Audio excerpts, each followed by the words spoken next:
Today is September 15th in the year 2006. I'm Karen Herman with the Archive of American Television. It's my great pleasure today to be interviewing Ellen Wheeler here at the Guiding Light offices in New York City. If it's like if they say something Okay, inappropriate. so we're back on. And we're going to start right from the beginning. What was your name at birth? Ellen Wheeler. Middle name? Jane.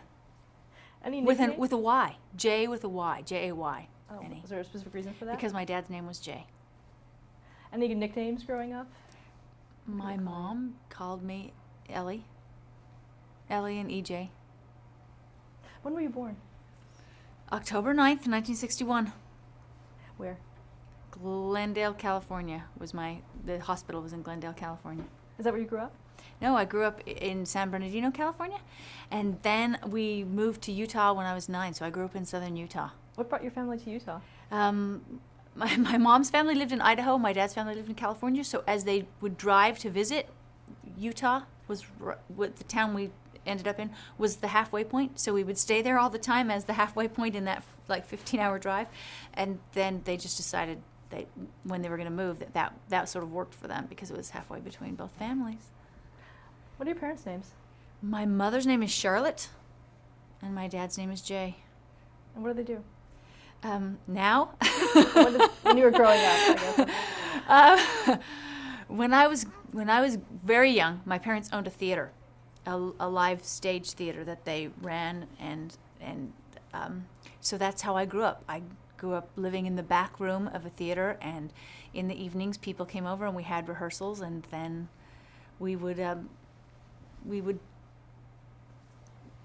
collate scripts and sew costumes, and I thought that's what everybody did. I thought you came home from kindergarten and sewed costumes, and then people came over and you put on plays.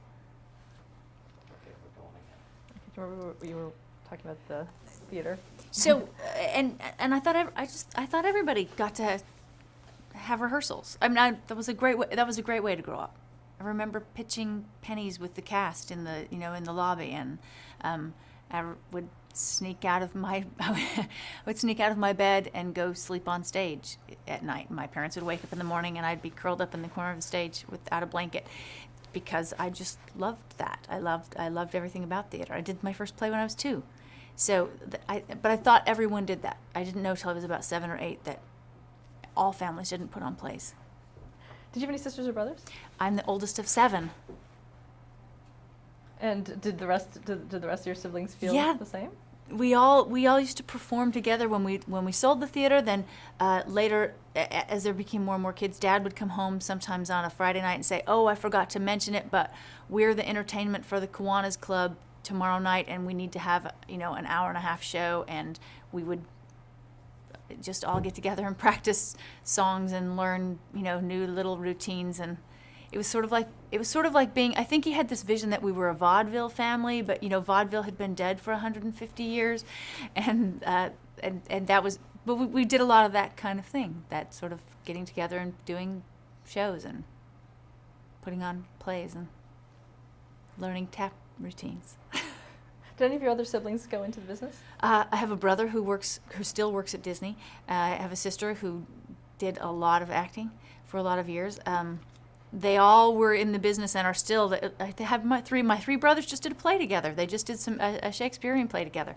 So yes, they all went into. I have a sister who is in San Francisco and is in set design. So they all went in one way or another, and some of them are still in the business. Did you watch TV as a kid? I did watch TV. I love TV, but I liked old movies as much as I liked TV. So I watched as many movies as I could on television, too. Okay, but I loved Gilligan's Island too. So. Is that your favorite? No, I don't think I could name a favorite TV show. Did you ever watch any soaps as a kid? I wasn't allowed to watch soaps. They were too lewd. Did you know what you were missing? Did you get a chance to see them anyway? No, because I was not if there was a rule, I was a big rule keeper. So if Mom said there was no soaps and I went to someone else's house and there had been soaps on, I would have gone to the other room. I wouldn't have watched them. So when did you see your first one?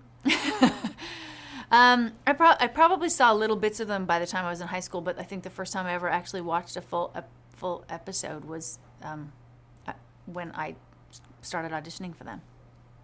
So jumping forward just a little bit, then, what did your family think once you were auditioning for something that they refused to let you watch? Well, but I mean, my mom had refused to let me watch when I was little, and I think most little girls during that era started watching soaps like 8, 9, 10 with their sister or their mom or their grandma. And since I didn't, I just never got into the habit of it. So by the time she might have let me in high school, I just wasn't in the habit, and I did so much theater by then that I was usually at school by 6 a.m. and not home till about 9 or 10 at night because I was doing theater at school. So there wasn't really time in a day like that for soap opera watching. But then when I went off to audition, when I moved to California, and my father had said to me, you can move to California, but you have to make sure that if this is what you're going to do, if you're going to be an actress, you're dedicated enough to it. It might take you 40 years to be successful, and unless you want it enough to keep at it until you're successful, you shouldn't go. So they certainly knew that hundreds of kinds of jobs might come up, and that was fine with them. They were thrilled for me. Where'd you go to high school? I went to high school in Cedar City, Utah. And what did you do after that when you graduated? Then I did go to college for a few weeks. And then while I was at college, I got cast in a play that was touring. And so I left school and started touring in this play. And then after that, went to LA. What was your first job in television? I'm sure it was a commercial, but I don't remember which one. I don't remember. It was either an insurance commercial or a Chevrolet commercial, but I don't remember which one I did first. And then I think my first television show was Trapper John MD, I think. Do you remember what you did on that? Yes. Whoever was the hunky doctor, he had been made Man of the Year on that episode, and I pretended to have a broken leg so that I could meet him because he was so hunky. I had 3 lines. Okay. Did you enjoy the experience? Yeah, I got to kiss him, so that was pretty good. Like Gregory Harrison? Is that it? Yeah. Yeah. So that's not all bad. That's a pretty good first job. Now, how were you getting these jobs? Did you have an agent? I did. I came to LA and started doing theater right away, and an agent had come to see some piece of theater I was in and called me, and but I was auditioning for kid stuff. She was a children's agent. I was her oldest at 18. I was her oldest client. So. Were you doing things where you looked younger or anything? Yeah, I was playing like 14 and 15-year-olds. Why was that? Why would they pick an 18-year-old to do something like that? Because you're legal. Because you can, stay up till midnight, and you don't have to have a teacher on the set, and there's a lot of rules for having an underage person on set. When you came to auditions, did you try to make yourself seem younger for that, or? No, look how young I look now, and I looked just that young then. So, no, I didn't. I guess I didn't think about that. I mean, my first job on a soap, I got cast as a 16-year-old, and I was certainly not 16 by then. But I didn't. I mean, that just was that was working, so I didn't think about trying to look young. Was Another World, was that your first regular job? That was my first regular job. And how did you get that role? Okay, I'll see if I can remember the chain of events. I auditioned for Search for Tomorrow. And so I was on hold. They could keep you on hold for 30 days, and I was on hold for Search for Tomorrow. And then while I was on hold for Search for Tomorrow, they let me out of that contract to audition for, I don't remember what. I think it was Days. And then while I had auditioned for that, Another World called. So I never actually auditioned for Another World. They just saw the tapes from the other shows.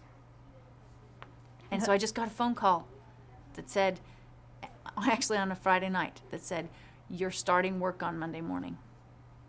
Did you have any idea what the character would be? No. I had never read it or heard of it or anything. I got my scripts when I got here and got to the hotel on Sunday. My scripts were at the hotel. That was the first time I saw anything. We did 3 episodes that day. Did you even know your character's name? Well, I did I did when I talked to the executive producer of that Friday night. He told me her name was Marley. That's all I knew. Who was the executive producer at the time? Steve Schenkel. I hope you'll ask me questions like that, and I hope I'll be able to remember everybody. Okay, well, got a few lists. Talk about the character. Describe her. Starting with her name. Yeah, Marley Love, who later became Marley Hudson, but Marley Love. I was just coming on to be the young ingenue of the rich family, so I'd been away at boarding school. And really, that's sort of all I knew about myself when I came on, was I was coming on to be, you know how when it gets to be summer, soap operas bring on the new teen kids, and I was the new teen. Part of this whole new crop, a whole new bunch of teen kids came on at the same time. And I was just one of the group that they brought on. Was there a lot of fanfare? Did you have to do any kind of publicity for that? No. None. I don't remember doing any at all. Okay. And talk a little bit about the show. How did Another World stand out from other daytime dramas at the time? Well, see, now you're asking me a difficult question. Since I wasn't watching soaps at the time, it would be hard for me to say that. I couldn't really have differentiated them, especially then, because I didn't have a source of reference.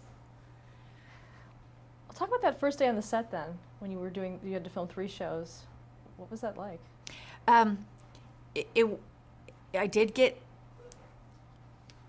It was a little. It's a little rushed in the morning when you come in. It's rushed anyway on your best day. But I didn't know anyone. I didn't know where hair was. I didn't know where makeup was. I didn't know the director. I really had not met. I hadn't met I had not met a soul. I had talked to Maggie Delgado, who was the wardrobe person, and that was my only real conversation with anyone. She asked me what size I wore, but I think I wore my own clothes that day anyway because they didn't have any. It just happened so fast. I think I wore my own pink sweater, but so the director wasn't very patient because it was a lot, and I just had no idea what was going on. And then when we got done taping, you move from set to set when you tape. You have one set in one part of the studio, and then you might have another set in another part, and I'd grown up in theater. So we got done taping the first group of about 12 scenes, and then they said, okay, we're done. We're going to move on, and we're going to move over here. It's time to move. And so as it was time to move, I walked off the set and helped pick up cables and stuff to start to move. That doesn't make people very happy when you're working on a union television show. And they let me know that, and they let me know I should never touch those cables again. I touch them a lot now, though, but back then I not allowed, and so I didn't. I got in big trouble. Did you have a contract when you first started? Yeah, I did. How long? A 3-year contract. And what was your first storyline as Marley? Well, I came in and I fell in love with the poor, because I was from the rich family, so I fell in love with a McKinnon. The McKinnons were the poor family, and the Loves were the rich family, and I fell in love with Ben McKinnon. And this did not make my rich family happy because he was poor. Okay. And talk about the revelation that occurred shortly thereafter. The revelation? You mean when they told me I had a sister? I don't know. I've heard several different stories of how Vicky came to be, but they actually came to me one day and said, "You're going to start playing your sister." I get the story I like the best because, of course, it makes me look really, really good. Was that one of the writers had come in and seen me on the set one day and went back and said, "I think that this girl could do so much more for us than just play a good girl, but she's playing a good girl." So they wrote twins, and originally Vicky was supposed to stay for a month. She was supposed to come on for a month. And, so that it was exciting, and I was really glad to get to play her. I'd always played the good girl in everything I'd ever done, so I actually read like a trashy romance novel because I'd never done that, and I got myself a whole bunch of hard rock music to listen to on my Walkman which is this old-fashioned device way before iPods existed. In the olden days, as my children would say, that you actually had to put a cassette tape into and listen to a whole bunch of like Led Zeppelin and things that I had never really spent a lot of time listening to, so that I could feel different from one girl to the next. Was that difficult for you? No, it was fun. I just had never had a chance to do that. I got to wear, Vicki came on in tight jeans and no wife beater tank top with no bra and cowboy boots, and Marley wore button-down shirts, and it was very different, and it was very fun. And there was a love triangle situation as well, where you're playing against yourself. Talk a little about that. Yeah. Because then Vicki came on with Jake. And Jake and she had been together for a long time, and they had found out that she was indeed part of this family, and they came on to get what she felt like was her inheritance, since she was part of the family. And so they had come and kidnapped Marley, actually, Jake and Vicki was pretending to be Marley. So not only was I playing two characters, I was playing two characters, and then playing one of those characters pretending to be the other character, which was incredibly complicated but very fun. And then both sisters, of course, fell in love with the same boy, because what's more soap opera than that? Now, you won an Emmy in 1986 for that role. Yeah. What did that honor mean to you? Well, I didn't know there was such a thing. I'm so naive. I'm embarrassed to talk about how naive I was. What a ditz. But I didn't know there was such a thing as an Emmy for daytime television. It just had never occurred to me that there was, and I didn't know you could nominate yourself or any of those things. So I hadn't done that. The show nominated me, and so when they called me to say, because you have to put yourself in the pre-voting, and I didn't know about any of that. And I was on my only vacation in the 3 years. I was on my only vacation that I took in the 3 years, and they called me to tell me that I had gotten a nomination, and I was pretty excited, because I didn't even know I could be eligible. And did you go to the awards? I did. I wore a lime green dress. It was really ugly. I kept it till a couple of years ago. Did you have a speech prepared, or did you? No, because it didn't occur to me that I would win, so no. But I know what I said, because I was married by then to my co-star, and I told him that I loved him. See, I can remember that part. What prompted you to leave Another World in 1986? When you play twins, that's a lot of work, and I played twins for almost the entire time I was there, and there were many nights that I didn't leave the studio, because we would finish taping our regular day, and then I would go back and do the other half of the scenes that were, my other half went with me, like you're interviewing me. And so I had done the first half of Vicki talking to Marley, and then I would come back and do the second half. So there were lots of nights that I was at the studio till 11, 12 o'clock, and then back at the studio at my 7 a.m. call, and so I would sleep there. And I had thought when I came that you would never get tired, but I literally just wore out. I worked 5 days a week. I took that one vacation. We didn't take Christmas then, but I took a 2-day vacation to get married, and then I took another 1-week vacation in the 3 years that I was there. Those were my only times off. How did they respond when you said you were leaving? Well, they weren't very happy. It wasn't. I don't know that it was so much a choice for me. I really, literally was exhausted. I had to have a break.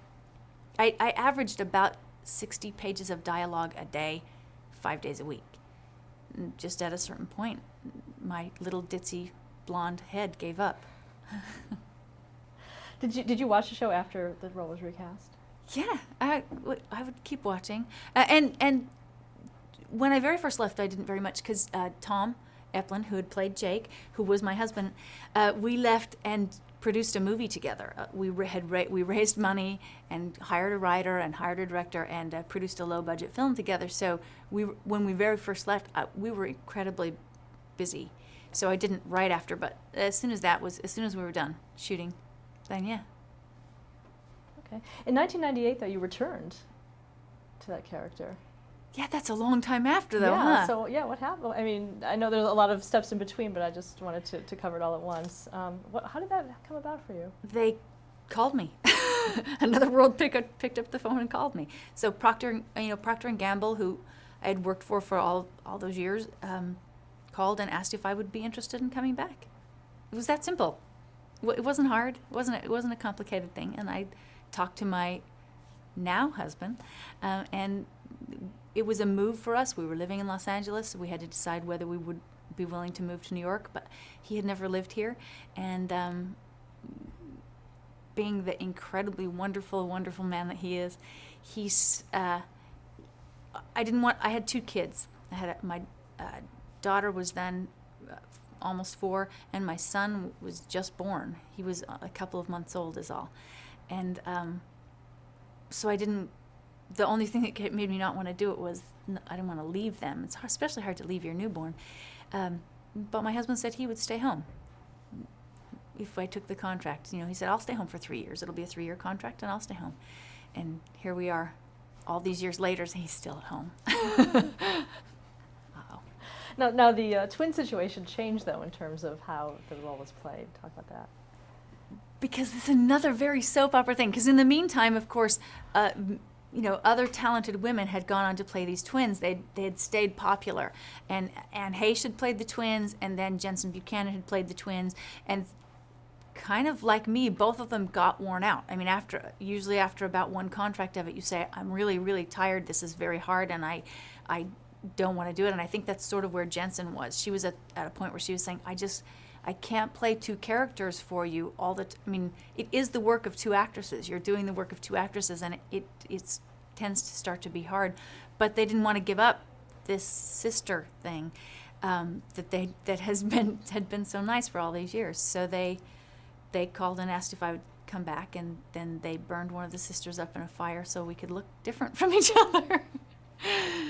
They never could explain how I got taller than her, but we could explain how I looked different. And how did she act differently between the time that you originated the character and now that you've come back to play her? Well, that was sort of fun because, of course, Marley wasn't the Marley I had created when I came back. She was the Marley I had created, plus the Marley Anne had created, plus the Marley Jensen had created. And so it was sort of fun to try to say, what have those other women brought to this character that I now get to, take advantage of? And that was a really wonderful time. And she was still a kid when I played her. I mean, she was barely 18 by the time I left, and it was fun to come back and play her as a woman who was a grown-up. Someone who'd gone through all these life experiences, because so had I by then. And how did the experience change of being on set and all of that, and balancing it with your life? Well, like I said, my husband was at home, so I didn't feel that incredible tug that moms can feel so much. I'm not with my kids because I knew he was with them, and he's a much better dad than I am a mom. So I'm glad. I'm glad he's at home, and going back to acting, because I hadn't been acting since I had kids, was fun. I mean, I'd been acting since I was 2, so it's something I certainly love. It's a great job. Acting's a pretty great job. The show went off the air in 1999. What's your reaction to that? Well, I remember sitting on the subway just before the show got canceled, and there was a ad on the subway for some sort of retrospective about World War II, and as I was looking at that ad, and some museum, I thought, my goodness, another world has been on the air almost since World War II, and it chronicled American life from this very point that I'm looking at up here. This soap opera has been mimicking what happened in American life from that time forward, and I just got this incredible sense of loss of how sad is that's going to all of a sudden go away. Something that has been sort of recording our history along the way is going to die after all of these years. And I started to cry, because I didn't cry on the set. I didn't cry any of those other times, but I did cry then, because I thought that felt like a really big loss for us as a nation, because soap operas do happen every day, and they are, even if they're grander, very much a copy of what our American life is, and it felt like a big loss for us. Well, jumping forward to what you're doing today, do you feel the same kind of a responsibility at Guiding Light in that sense historically? You'll ask me that, and we're about to turn 70. So this show has been chronicling American life for decades, longer than I've been alive, longer than you've been alive. Yeah, I think that's a really big deal. I feel like it's historically important for us to be able to keep going and do that, and even if we can't, to be able to get to be a part of that for even a little while is a pretty special thing. Well, going back to Another World, I want to ask you about some of your castmates that you worked with, and if you could just give a few words about your impressions of them. I'll just Now, see, I knew this was the part you were going to get to, and I was going to say, oh, I hope I can remember. Okay, we'll start with Anna Stewart. Well, Anna Stewart is my mom. I mean, and she really is. If you ever get to know her, she is a very nurturing, caring person. Still to this day, when I see her, I feel like in that sort of mom-daughter way that I could just sit down and we could pick up right where we were, and I could sit down and start telling her what's going on in my life, and she would be interested. Faith Ford.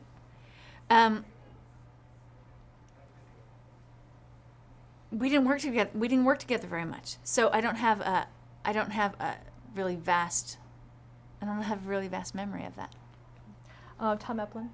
You mentioned before. Well, Tom Eplin was the first love of my life, so I have only wonderful things to say about him, and some of the most incredible memories, truly, of my life, and certainly of my working life, because he's one of the most giving, talented actors anybody could ever. Even he had 3 leading ladies who all did very well, and that's because he could give them so much. It was easy to act opposite him. Cale Brown. Cale Brown has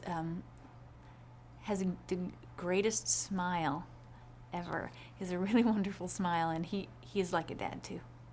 Linda Dano. Well, Linda sort of is soap operas, right? I mean, there's nobody better. And then when I think of Linda Dano, I think of this, because she always had her long nails, and she would always hold onto her lip, and then she would click, click, click her fingernails on her teeth. And I don't have long nails, so I was always envious of that sound that she could make, going click, click, click, click. She could click her nails on her teeth. That was really good. Steven Schnetzer. Steven Schnetzer is just fun. He's one of the most fun men I know. Still, because his kids, he and his kids live on the Upper West Side, and I see them every once in a while. He's still fun. Charles Keating. Is crazy. He is a crazy, crazy man. That's all you'll say? Okay. I had an ice fight with Charles Keating once. And we were away, a whole bunch of us were away doing some sort of event. And we had talked about that. We were all talking about an ice fight. But when we were talking about it, all of us meant trying to put ice down each other's shirts. And then Charles Keating said, yeah, but we hadn't said that. We just said, oh, one day, remember when we were having that ice fight? And he said, yes, let's have an ice fight. And started chucking ice cubes at us. Ice cubes hurt. Okay, let's stop there to change the tape.